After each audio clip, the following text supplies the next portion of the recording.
Malaikat Jibril berkata, "Ya Rasulullah, di depan ada malaikat Israel mau masuk." Kata Rasulullah, "Boleh masuk, silakan." Kemudian malaikat Israel mengucapkan salam, dan setelah mengucapkan salam, malaikat Israel menawarkan, "Ya Rasulullah, aku disuruh oleh Allah untuk mencabut nyawamu atau membiarkan engkau." Dalam riwayat, aku disuruh oleh Allah untuk memberikan pilihan kepadamu, al-baqa' fid dunya, tetap di dunia, atau ar-rafiqal a'la, atau dengan Allah. Nabi Muhammad menjawab, ar-rafiqal a'la, dengan Allah. Kemudian setelah itu Nabi Muhammad berdoa agar umatnya selamat. Setelah ada jaminan umatnya selamat, malaikat Israel, "Sudahlah, cabut nyawaku kalau memang sudah waktuku." Mulailah Nabi Muhammad dicabut nyawa beliau oleh malaikat Israel. Dan di saat Nabi Muhammad mulai dicabut nyawa beliau oleh malaikat Israel, Nabi Muhammad mengatakan, mahadha, apa ini wahai Israel? Malaikat Israel kemudian menjawab, "Ya Rasulullah, itu adalah sakaratul maut, itu adalah sakitnya di dalam kematian." Kemudian Nabi Muhammad mengangkat tangannya sambil berucap, "La ilaha illallah, inna lil mauti la sakarat." Tidak ada Tuhan selain Allah, sungguh di dalam kematian ada sakitnya, sakit kematian, yaitu sakaratul maut. Kemudian Nabi Muhammad memohon, "Ya Allah, Allahumma khafif alayya sakaratul maut." Ya Allah, ringankan sakaratul mautku ini, ya Allah. Dijawab oleh malaikat Israel, "Ya Rasulullah, itu sudah aku ringankan 70 kali." Nabi Muhammad menoleh, "Apa malaikat Israel? Sudah kau ringankan 70 kali keringanan?" "Iya ya Rasulullah, sungguh aku tidak pernah mencabut seorang hamba lebih lembut dari cara mencabut nyawamu. Ini sudah aku ringankan 70 kali. Setelah itu justru Nabi Muhammad menangis, "Israel, 70 kali rasanya masih sakit." "Iya ya Rasulullah, memang itu sakaratul maut." "Lalu bagaimana engkau mencabut umatku, wahai Israel?" Allah, yang diingat siapa? Umat. Kalau engkau mencabutku dengan ringan seperti ini masih sakit, bagaimana engkau mencabut umatku, ya Israel? Dijawab oleh malaikat Israel, "Umatmu manusia biasa, ya aku cabut." "Ya Rasulullah, begitu saja." "Ya sudah, begitu habis." Nabi Muhammad menangis.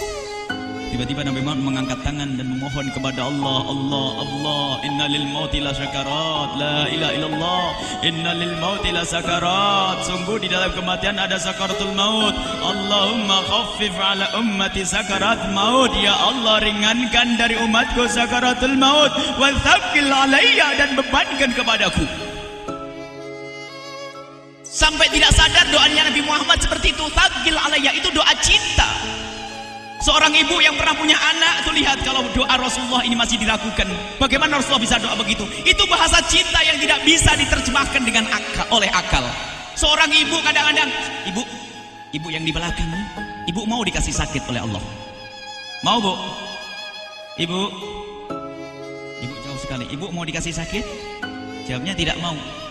Tapi suatu ketika seorang ibu melihat anaknya sakit, ngomong, "Sudahlah nak, jangan kamu yang sakit, biar ibu yang sakit." Ada atau tidak? Kenapa ngomong begitu? Itu bahasa cinta itu. Tidak rela kalau anak ini sakit, biar aku saja yang sakit. Itu yang dirasakan Rasulullah. Sakaratul maut begitu sakitnya, membayangkan betapa sakitnya umat Nabi Muhammad di saat dicabut nyawa beliau. Maka Rasulullah mengatakan, "Ya Allah, ringankan sakaratul maut dari umatku, bebankan kepadaku saja ya Allah. Wala sawfa yu'tika fatarda." Permintaan Nabi Muhammad tidak ditolak oleh Allah, dikabul dan dikabul, wahai Muhammad. Sallu ala Nabi Muhammad. Dan benar, sakaratul maut kita ditahan oleh Rasulullah, ditanggung oleh Rasulullah, sehingga digambarkan oleh Imam Bukhari di saat Nabi Muhammad dicabut nyawa beliau, Siti Aisyah yang ada di situ. Rasulullah berada di pangkuan Siti Aisyah, yang saat itu Siti Aisyah melihat keringat dingin keluar dari kening Rasulullah. Siti Aisyah tidak pernah melihat keringat keluar seperti itu. Bahkan di saat dipegang kepala Rasulullah, panasnya melebihi dari panasnya orang biasa. Setiap kali ada kain dicelupkan di air, ditempelkan di kening Rasulullah langsung mengering. Saat itu Nabi Muhammad mengucapkan kalimat la ilaha illallah innal lil mauti lasakarat. Kemudian Nabi Muhammad berpesan dengan banyak pesan, dan di antara pesan Rasulullah adalah akri minni ala ummati salam, akri minni salam ala ummati wa ala man ittaba'ani wa ala man tabi'ani min ila yaumil qiyamati. Aku titip salam kepada umatku dan orang yang mengikutiku sampai hari kiamat. Sadari salam Rasulullah. Sebelum meninggal masih ingat titip salam. Salam kepada siapa? Bukan salam kepada siapa-siapa, tapi salam kepada kita. Maka mari kita mengucapkan salam kepada Rasulullah, karena Rasulullah sudah salam duluan kepada kita. Mari kita sejenak bersalam kepada Rasulullah dan hadirkan Rasulullah ada di mata kita dan di hati kita. Mari kita bersama-sama mengucapkan salam. Assalamualaikum ya Rasulullah. Assalamualaikum ya Rasulullah. Assalamualaikum ya Habiballah. Assalamualaikum ya Nabi Allah. Rasulullah mengucapkan salam untuk kita. Dan di saat itu Rasulullah keringat dingin keluar, maka oleh Siti Aisyah diusap. Oleh Siti Aisyah diusap, bayangkan saat itu Nabi Muhammad di pangkuan Siti Aisyah dan diusap oleh Siti Aisyah. Siti Aisyah berkata, keringat Rasulullah mengucur deras hingga aku usap, dan aku usap dengan tangannya Rasulullah. Diusap dengan tangannya Rasulullah. Siti Aisyah memegang tangan Rasulullah sendiri yang digunakan untuk mengusap keringat Rasulullah. Sahabat bertanya, Aisyah, kenapa harus dengan tangan Rasulullah tidak dengan tanganmu? Lihat jawab Siti Aisyah, karena tangan Rasulullah lebih lembut dari tanganku. Sallu ala Nabi Muhammad. Masih sempat nyanjung itu sahabat Nabi. Dalam keadaan begitu masih menyadari kelembutan tangan Rasulullah, jasad Rasulullah, kemuliaan Rasulullah sallallahu alaihi wasallam. Dan aku lebih menginginkan bahwasanya yang menyentuh jidat Nabi Muhammad adalah tangan yang paling mulia di dunia dan di akhirat. Siti Aisyah enggak berani menyentuhkan. Pengennya yang disentuhkan di kening Rasulullah adalah tangannya Rasulullah sallallahu alaihi wasallam. Kemudian setelah itu Nabi Muhammad merasakan sakit yang sangat untuk kita. Kemudian Nabi Muhammad mengangkat tangan tinggi-tinggi mengucapkan la ilaha illallah inna lil mauti lasakarat. Tiba-tiba tangan itu semakin turun dan ditangkap oleh Siti Aisyah. Dan di saat tangan itu jatuh di tangan Siti Aisyah, kemudian tiba-tiba paha Siti Aisyah merasakan berat kepala suci Rasulullah. Dan saat itu Siti Aisyah sadar bahwasanya Rasulullah sudah kembali kepada Allah Subhanahu wa taala. Sallu ala Nabi Muhammad. Siti Aisyah bingung di saat melihat seperti itu. Ditaruh pelan-pelan wajah Rasulullah, sambil menangis lalu berkata, Rasulullah sudah meninggal. Para sahabat Nabi pada bingung. Sayyidina Ali tiba-tiba terduduk, nggak bisa berdiri. Sayyidina Uthman nggak bisa ngomong. Ada orang, Sayyidina Zaid berkata, aku baru melihat Rasulullah. Setelah ini aku tidak mau melihat lagi selain Rasulullah. Ya Allah, butakan mataku. Aku tidak ingin aku kotori mataku dengan selain Rasulullah. Dan dibutakan oleh Allah. Bermacam-macam kejadian saat itu. Madinah heboh, luar biasa dengan meninggalnya Rasulullah sallallahu alaihi wasallam. Dan sungguh meninggalnya Nabi Muhammad adalah menghidupkan hati yang mati kalau orang faham. Tiba-tiba Sayyidina Abu Bakar datang. Setelah Sayyidina Umar mengatakan, siapa yang mengatakan Muhammad meninggal akan aku penggal lehernya. Jangan seperti orang-orang Nabi Muhammad sekarang lagi pergi seperti waktu Musa pergi kepada Tuhannya, kepada Allah, nanti akan kembali kepada kita. Muhammad belum meninggal. Ini adalah karena kecintaan Sayyidina Umar bin Khattab, tidak ingin Nabi Muhammad pergi.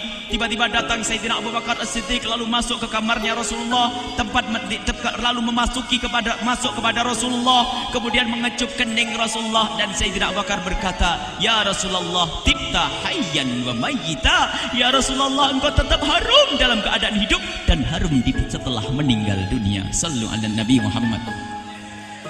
Hingga sampai setelah hari besoknya meninggal Rasulullah, Senin sore, Selasa malam, Rabu dikubur Rasulullah sallallahu alaihi wasallam.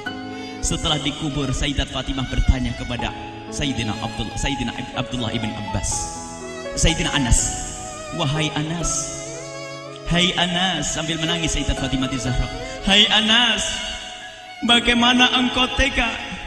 Atabat anfusukum an tahtu ra'sa Rasulillah. Apakah engkau rela menaburkan debu di atas kepala Rasulullah? Sayyidina Anas menangis kaget, ya wahai binta Rasulullah, kalau kami tidak dilupakan oleh Allah, niscaya tidak ada yang bisa mengubur Rasulullah. Jadi saat itu dilupakan oleh Allah, sehingga mereka tidak menyadari melakukan itu semua. Kalau mereka sadar, tidak akan bisa mengubur Rasulullah sallallahu alaihi wasallam. Ini yang diungkapkan oleh Sayyidina Anas, kalau seandainya kami tidak dilupakan oleh Allah, niscaya kami tidak akan mampu mengubur Rasulullah sallallahu alaihi wasallam.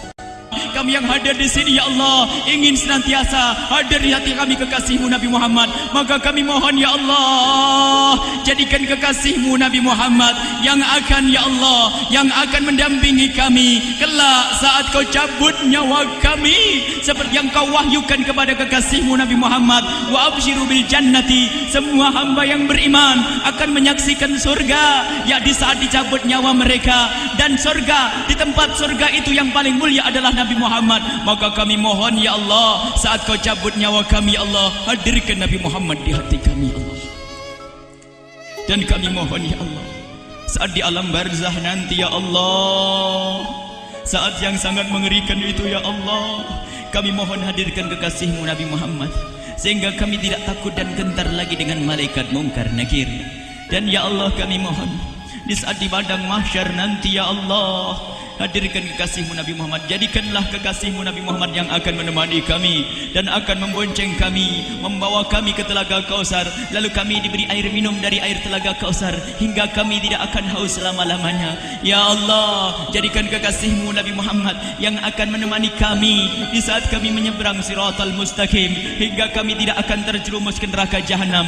Dan jadikan kekasih-Mu Nabi Muhammad yang akan kami saksikan setiap saat di surga-Mu, ya Allah. Ya Allah, jadikan kekasih-Mu Nabi Muhammad yang senantiasa, ya Allah, kami lihat kelak di surga.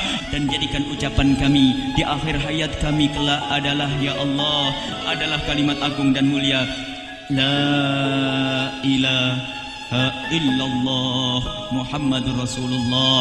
La ilaha illallah Muhammadur Rasulullah.